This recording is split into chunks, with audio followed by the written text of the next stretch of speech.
In my presentation today, I will make the very real connection between a breakdown in communication and lives lost on the waiting list.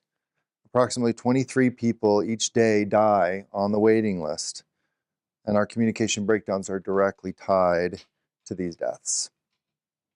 But I do want to make sure at the beginning of this presentation that everyone understands this is not me standing up here pointing a finger, assigning blame, or assuming intent. I understand the significant workloads that we all have. I realize the complexities of our daily lives and the complexities of these patients. In fact, I really want to thank Mountain Division leadership and many of the other hospital leaders in this division that I have worked with for your significant collaborative efforts that you've made. We have made very real progress over the past few years. However, I am describing the current state, the current data that is in our division, and talking to this community and requesting that we step up to a better state. All right, so let's talk about communicating with Donor Connect. We'll see, there you go. If you have a patient on a ventilator that meets a clinical trigger, a referral phone call is required within 1 hour. This is the beginning of a conversation. It is not the completion of the task. The clinical triggers are a Glasgow Coma Scale of 5 or less off of sedation, the loss of any 3 brainstem reflexes, a change of code status from full code to DNR, or scheduling a grave prognosis or withdrawal of support conversation. I want to pause here and emphasize that the trigger is the scheduling of the conversation, not the completion of the conversation. Ideally, we want our teams on site before these conversations happen. That way, if the family makes the decision to withdraw support or brings up questions about donation, we are close by and ready to initiate a conversation with the family. And finally, if the family is asking questions about donation, always call us. In addition to these 5 ventilated triggers, no matter the ventilator status, all deaths need to be referred to Donor Connect. This is so that we can evaluate for tissue and eye donation. And as you will hear tomorrow from Maria Chavez, a failure to call back at time of death is the primary driver for lost tissue and eye donation. We in the industry use the term referral for these phone calls, right? We need a referral call. But I think in function, a request for consult and evaluation for donation potential is a much more accurate descriptor. Just because you are contacting Donor Connect does not mean that you've given up hope for your patient. It does not mean that they will become a donor. It only means that it is time to bring us into the conversation so that we can be prepared if it becomes appropriate to speak with the family. This initial call is the beginning of a conversation. So then how does the conversation continue? After an initial referral, Donor Connect staff will call the unit back to discuss the initial potential and to make a follow-up plan. Sometimes we dispatch staff on site immediately, but often the plan is that we will call back in the morning and see how the patient's status has changed. As we end these calls, we always ask for a call back if things change. What specifically necessitates a callback?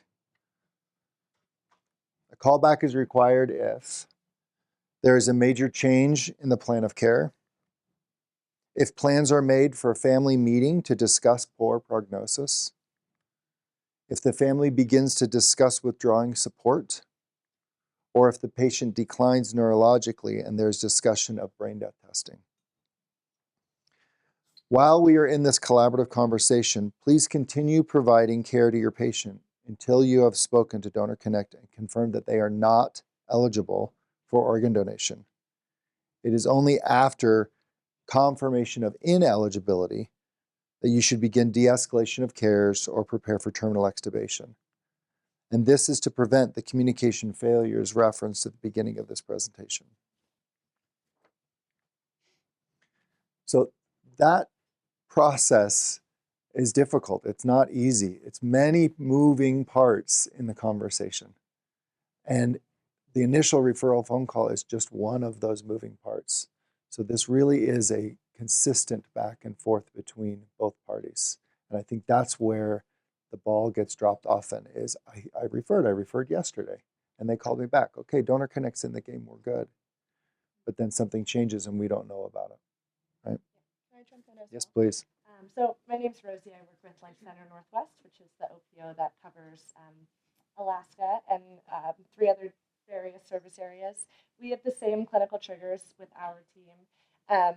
We find that this piece, this communication breakdown, is really about managing staff expectations, allowing them to know kind of what that referral call will look like, how much time it will take out of their busy day, and kind of what to expect when they get a call back as well. For sure. Yeah, thanks, Brian. No problem. Okay.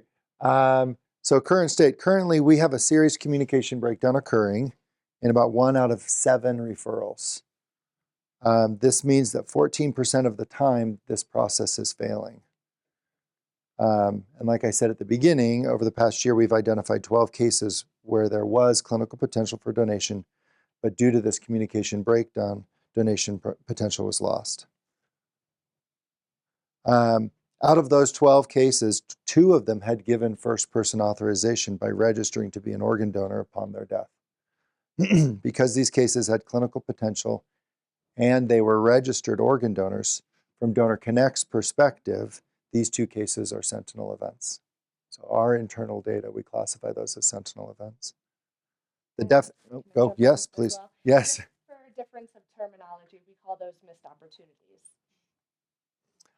The definition of a sentinel event is an event that results in death, permanent harm, or severe temporary harm. And as I said earlier, 23 people die each day on the waiting list. So when discussing numbers like this, it's very easy to fall into the tyranny of metrics, right? It's all about the numbers. We must keep in the forefront of our minds the why behind all of this. Everything we do is to save and heal lives, right? These are real people with real families on the donor and on the recipient side. And we are trying to save the lives of these recipients and to heal the lives of our donor families. So my question to you is there any other process in healthcare, as healthcare leaders, where you would accept a 14% failure rate? Or what about a 4% sentinel event rate? Would you accept this in surgical errors? What about in central line associated bloodstream infections? What about catheter associated urinary tract infections? And then finally, would any of us accept this in air traffic control? I know this isn't a healthcare reference, but it is a great example of clear communication between multiple parties where the accuracy of the communication has a life and death impact. When you call in a referral, it's like contacting the air traffic control tower. Once the tower is involved, please keep communicating with us so we can help coordinate a safe landing. Let's take a look at all of the societal structures we have put in place to support and encourage organ donation. What are the laws and regulations, national society statements of support, and organizations that all exist to support organ and tissue donation? All right, so we have CMS and the conditions of participation, and that is what Alex Glazier will be speaking on right after me. In addition, we have the Uniform Anatomical Gift Act, which will be discussed by Alex later this afternoon. There's the National Academy of Sciences, Engineering, and Medicine report. This is a 250-page report that was released in 2022. It was commissioned by Congress to suggest structural fixes to the donation and transplantation system. And this is a quote from that. Hospitals are required to refer all deaths and imminent deaths to their local OPO in a timely manner. However, there is clear evidence that some hospitals do not comply with this requirement or do not make referrals early enough. There's also the National Association of Medical Examiners position statement, which in part says medical examiners and coroners should permit the recovery of organs and tissues in virtually all cases. There's a position statement from the National Association of Attorneys General, which says it is the obligation of all participants in the donation process to comply with the law and to honor and implement the decision of the donor. Donor Connect has written agreements with every facility in our service area, and in those it specifies clinical triggers and timely communication. And this is also specified in each hospital's policies and procedures. And what about the OPOs? There are 56 organizations that exist solely to facilitate organ and tissue donation throughout the United States. We at Donor Connect have over 175 dedicated staff to facilitate donation. We employ ICU nurses, social workers, drivers, OR staff, professional and public education. We hold donor councils. We provide nursing education. We share data. We support Donate Life Month celebration activities, and we facilitate flag raisings. We do all we can to ensure that donation will happen when a patient or their family authorizes the gift of life.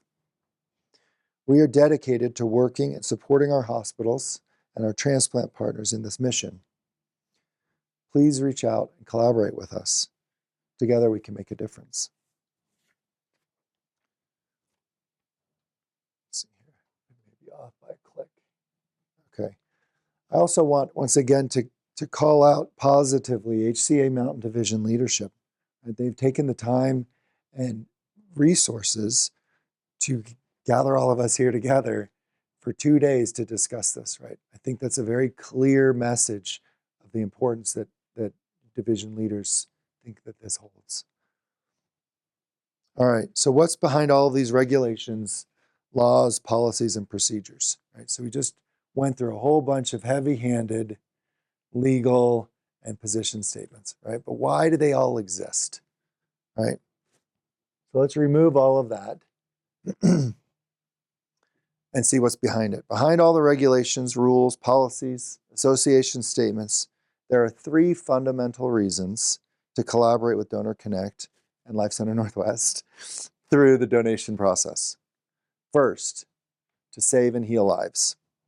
This is for people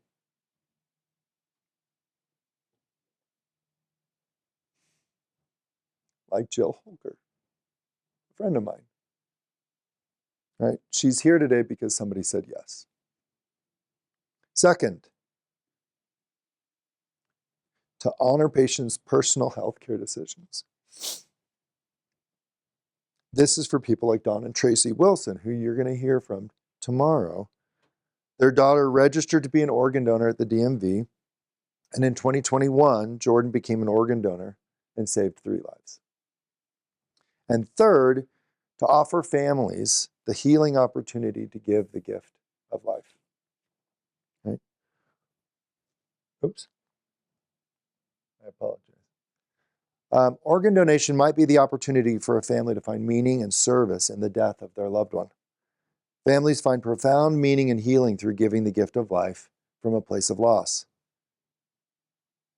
This is true for Don and Tracy Wilson. And I'm calling on this community to do better for people like Jill Holker and Don and Tracy Wilson. We have 2 other Connect to Purpose speakers that will be speaking today and tomorrow. And together, we can change the current state and save an additional 36 lives, a room full of people in the process. Thank you.